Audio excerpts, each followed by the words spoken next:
বৃষ্টি মাথায় নিয়ে বসিরহাট লোকসভা সাংসদ হাজী শেখ নুরুল ইসলামের নামাজে জানাজা অনুষ্ঠিত হলো। বৃহস্পতিবার জোহরের নামাজ বাদ বয়রা গ্রামে হাজার হাজার মানুষ জানাজা নামাজে শামিল হন। মরহুমে জানাজার নামাজ পড়ান মুফতি আব্বুকার সাহেব।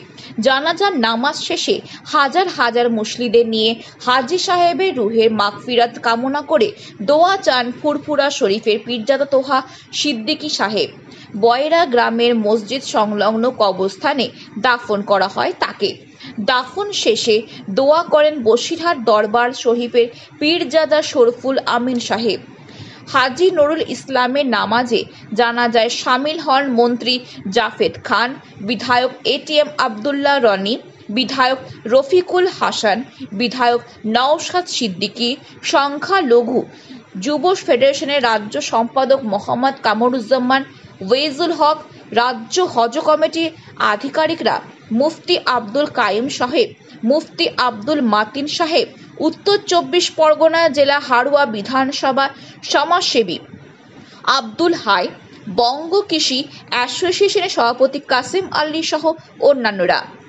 এদিন উত্তর ২৪ পরগনা জেলার বিশিষ্ট সমাজসেবী আব্দুল হাই বলেন, হাজী নুরুল ইসলাম খুব ভালো মানুষ, দক্ষ সংগঠক ছিলেন।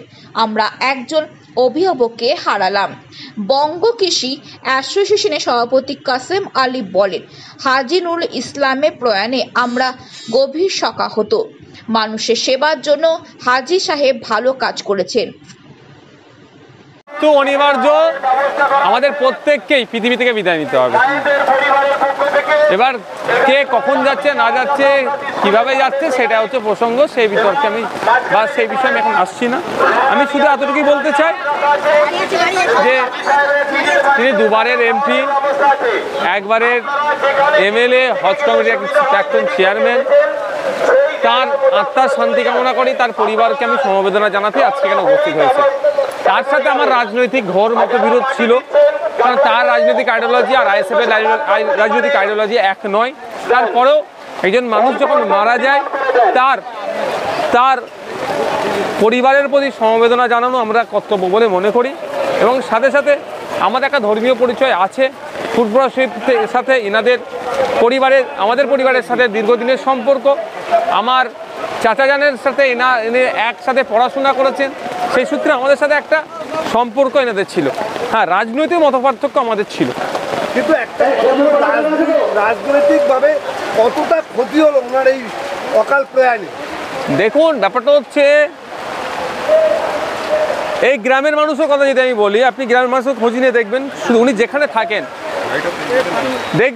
খোঁজ নিয়ে দেখবেন যে কীভাবে মানুষের পাশে দাঁড়াতেন, বিপদে আপদে মানুষের পাশে দাঁড়াতেন। দেখুন, এই ধরনের শুধু না, যারা রাজনীতিতে দীর্ঘদিন ধরে সিনিয়র মোস্ট যারা আছেন, একে একে যেভাবে তারা বিদায় নিচ্ছেন, রাজনীতিতে ক্ষতি হচ্ছে। দীর্ঘদিন ধরে যন্ত্রণায় ভুগলেন, তারপরে প্রচুর মানুষ আজকে এসছে তার এই সমবেদনা, তার পরিবারের তার শেষ কৃত্যে প্রচুর মানুষ এসেছেন। এই প্রাকৃতিক দুর্যোগ না থাকলে আরও মানুষ আসতেন, মানুষ তাকে ভালোবাসেন এবং তিনি মানুষের সাথে ভালো আচরণও করতেন। তার পরিবারের সদস্যদের কি বলবেন? এবং তার পরিবারের সদস্যদের আমার দীর্ঘদিনের পরিচিতি, আমাদের পারিবারিক একটা সম্পর্ক তাদের সাথে আছে। এই দেখুন, এটা সৃষ্টির এতে আমাদেরকে বিশ্বাস আমাদেরকে মেনে নিতেই হবে যে আমাদের মৃত্যু অনিবার্য, আগে পরে সেটা আমাদেরকে সেটাই সহ্য এবং সেটাকে আমাদের ধৈর্য ধরতে হবে। ধন্যবাদ।